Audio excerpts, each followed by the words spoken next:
Hi, my name is Gibson, and I'm the co-owner and creator of the Personal Development School.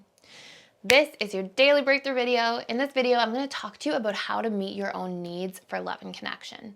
So this is a question I get asked about all the time, and it specifically most so applies, well, it really truly applies to all three insecure attachment styles, but the individuals who tend to need to work on this the most in their early stages of healing their attachment style are the anxious preoccupied and the fearful avoidant. Because often, as soon as they go into relationships with somebody else, with a primary attachment figure really being their adult romantic relationship, they tend to naturally discard relationship to self as a byproduct of being so hyper-focused on that primary relationship outside of them. So we're going to talk about some specific ways you can meet your own needs, though this absolutely does apply to dismissive avoidance as well. And maybe I'll make a separate video on the dismissive avoidant version of this because of the fact that dismissive avoidants, when it comes to meeting their own needs for love and connection, often think that they are doing this by tending to their creature comforts and their escape mechanisms. But there's a big difference between having a friend who, comes over and eats junk food with you and drinks wine and doesn't talk to you and just ignores you, but just kind of cohabitates or sticks around, versus somebody who's really going to show up for you and listen to your feelings and hear what you have to say and try to unpack them and be present and ask deeper questions and have deeper conversations. And those two differences really are used to create an analogy for how the dismissive avoidant often shows up in relationship to self. And one can be sort of more self-avoidance than self-care or self-love. And so we have to sort of unpack that as well. Anyways, so let's talk about this. Before I dive in, we're doing a sale to support our community. The coupon code is with you, all one word, for 25% off our all access membership pass.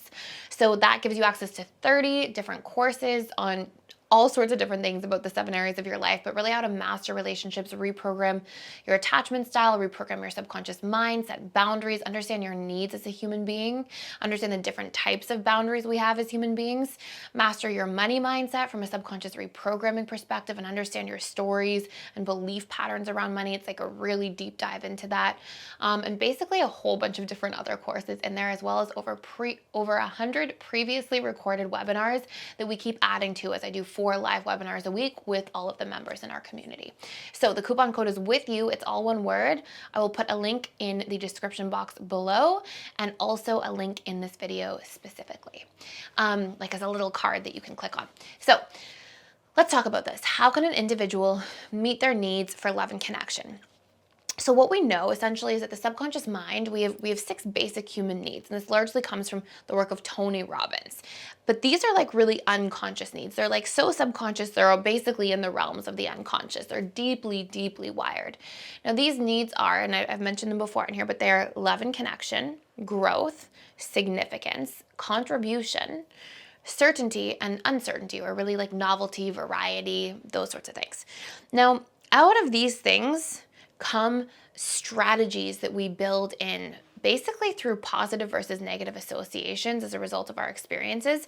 Basically these strategies as ways to get these needs met. So an example of this could be, maybe you get your need for love and connection met through family, and that's a really positive experience for you in your upbringing. So you might go on to go, wow, I really value family. I can't wait to start a family, to have a family. And you might consider yourself a family man or a family woman, or, really talk about family. And as a result of this being a positive strategy, maybe versus not having great relationships with friends growing up and often feeling excluded or alone, maybe you don't put a lot of emphasis on like social time or emotional connection time to friends or community, or these different other sort of personality needs we can have, which are actually just subconscious strategies to get your basic human needs met. So we have all these basic human needs. We have strategies that basically build out part of our self-identity. A massive part of fulfillment in life and actually feeling happy and fulfilled and good and grateful as a human being is actually about, are we getting our personality needs met? Do we know them? Are we living in alignment with them? And are we clear about what those things are so we know what to say yes to and what to say no to in our lives? If we don't know who we are based on our personality needs and what our subconscious really derives fulfillment from, then we're more likely to say yes to things we don't mean to. We're more likely to not say no to things that, could really take away from us filling our buckets of our needs. And so we can sort of bounce around all over the place and not create and achieve the vision for our life we really we desire to at times, because we haven't made it conscious. And so we don't have supportive strategies to really like nurture that. So think of your needs, your personality needs, basically as your buckets, okay?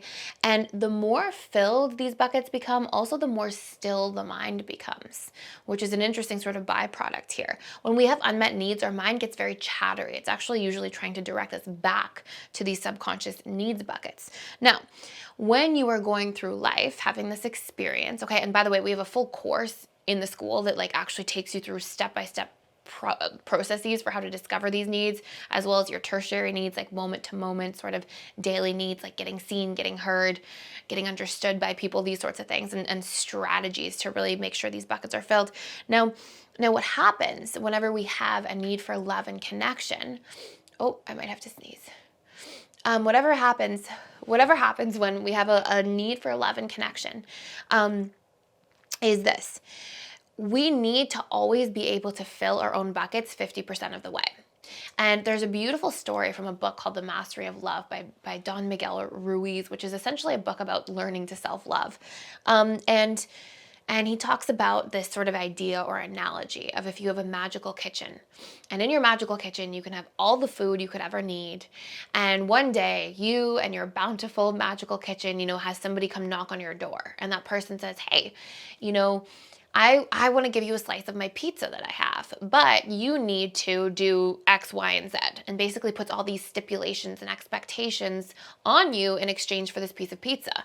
And you, as somebody who has this magical kitchen full of food, is probably going to go, I'm not going to do that. That's not very interesting to me. You can come in and have some of my magical kitchen and all my food, but I could get a pizza out of there anytime without any stipulations. And then he compares this to imagining that you are starving to death and you have no food and you don't have money, and somebody comes to your door and offers you a piece of pizza and says, yeah, but it comes with all these stipulations. You're going to be like, yes, anything. Tell me what I have to do. I will do it. And this analogy here is used to describe our relationship to our own self-love. And if we don't have our own magical kitchen of self-love inside of us, because we don't know how to meet our own needs for love and connection, we don't really know and understand what it means to self-connect to ourselves and fill up some of our needs buckets at least halfway, then we're likely to get into a dynamic or a situation where we're starving for love. So we're likely to get into any toxic relationship or painful dynamics just to get these needs met. And we're willing to take on, painful stipulations because we're desperate and we're hungry.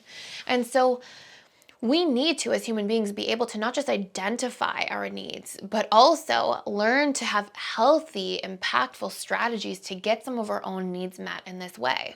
And so a really important example is when we look at love and connection. I like to sort of split these things into two parts. We have like our self-care habits, okay? And these are things like going to the gym, eating healthy, getting a certain amount of sleep, taking bubble baths, like doing things that are an act of you behaviorally caring for yourself. And this can be very helpful. This can be filling your bucket part of the way, absolutely, because you're doing things that are nurturing to you. But I would almost compare this to a parent who shows up and does all these different things, maybe all these acts of service stuff, but you don't have that parent or caregiver showing up and hearing you, seeing you, feeling you, checking in with your feelings, validating that they understand your feelings. And the absence of that will still produce a lack of emotional intimacy. And when it comes to self-love, we need the self-care and we need the emotional intimacy in relationship to self. And so what this means is that we need daily activities to be able to fill our cup halfway or our bucket of needs halfway, so that we also don't go into other relationships outside of us starving or thirsting for somebody to fill up that cup or that bucket. And what this means is that we want to have some sort of ritual that is intimacy with self at the emotional level. And this looks like journaling. This looks like self-reflection. This looks like doing personal growth work, doing exercises, doing things that are really connecting you to you and working through different things that are important to you in your life. This looks like self-evaluation in all 7 areas of your life and getting clear about who am I?